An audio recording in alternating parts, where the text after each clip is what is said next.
Here's the translation in English. There was nothing of mine in me. Whatever was there were all temporary elements and qualities, all based on the supreme system of nature, which was operating through the temporary system of nature itself. The perception was also being done through the temporary Klex intellect, which was just diluted by an illusion.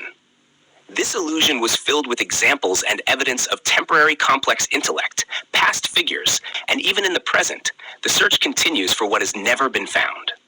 The temporary complex intellect has countless imaginations, resolutions, alternatives, thoughts, contemplation, and deliberation.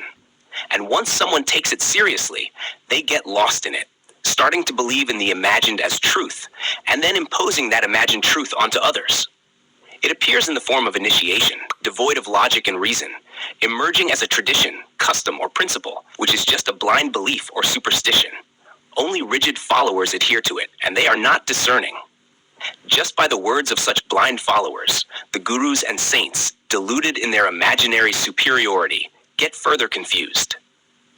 If any learned person, sage, scientist, philosopher, or discerning person says something, it might be accepted, but it's natural for someone to get deluded, becoming intelligent with the temporary complex intellect, based only on the words of those who have been bound by initiation and deprived of logic and facts. All this can be achieved only by being impartial to oneself, according to my principles. For one's own impartiality, the temporary complex intellect must be entirely deactivated, which means one must die while being alive.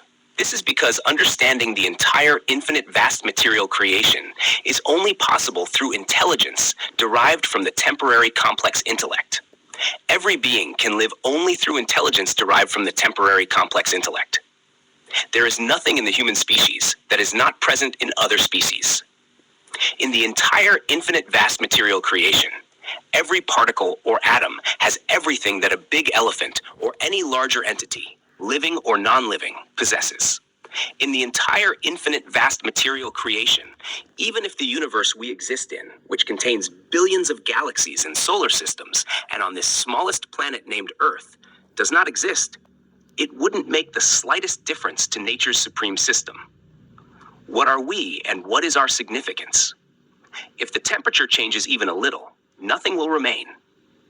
Each religion or organization has fashioned numerous gods according to its own understanding, being lost in their pride, arrogance, and ego, without being in touch with their true, permanent nature.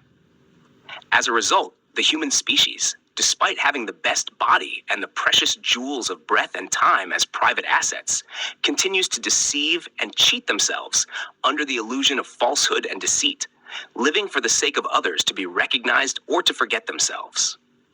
They waste their private assets of breath and time, given by nature, for others, and then even time does not give the chance to repent. This precious gem of breath and time was not given to be wasted, but to understand oneself and become familiar with one's permanent nature. Everything else is present in other beings too: eating, mating, sleeping, and fear. Any simple, pure, and straightforward person can understand themselves and become acquainted with their permanent nature. Every individual is fully capable, proficient, and superior to understand themselves without any assistance, intervention, indication, or guidance from others. If the temporary complex intellect has to be deactivated, then there is no need for anyone with a vested interest. Not only humans, but every living being is equally complete with temporary elements and qualities. There can be differences in education, talent, qualities, and skills, which are part of the perspective of being intelligent through the temporary complex intellect. Even if one is intelligent through the temporary complex intellect, the ideology will remain temporary. As day and night, they are engrossed in the temporary complex intellect and physicality, in resolutions, alternatives, thoughts, contemplation, and deliberation. Any living being can always exist in both aspects, understanding oneself and becoming impartial to oneself, becoming acquainted with one's permanent nature, residing in the infinite subtlety, infinite depth, and permanence of the permanent axis. Here, there is no place for even the reflection of one's infinite subtle permanent axis, let alone anything else.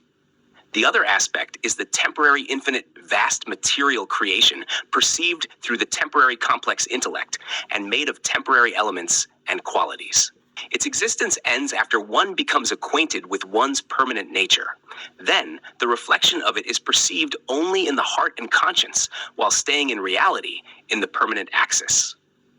The sole purpose of obtaining a human body is to understand oneself and become acquainted with one's permanent nature. All other beings are already performing every other function. After becoming acquainted with one's permanent nature, there is nothing left to understand in the entire universe. It doesn't feel like anything has been achieved, nor does it seem like anything is left to be achieved. Understanding oneself saves one from pride, arrogance, and ego. Ego, arrogance, and pride arise only from resolute thoughts, deliberations, and reflections. Understanding oneself and becoming acquainted with oneself does not produce any thought even for a moment while being intelligent through the temporary complex intellect. I am always in reality while being alive.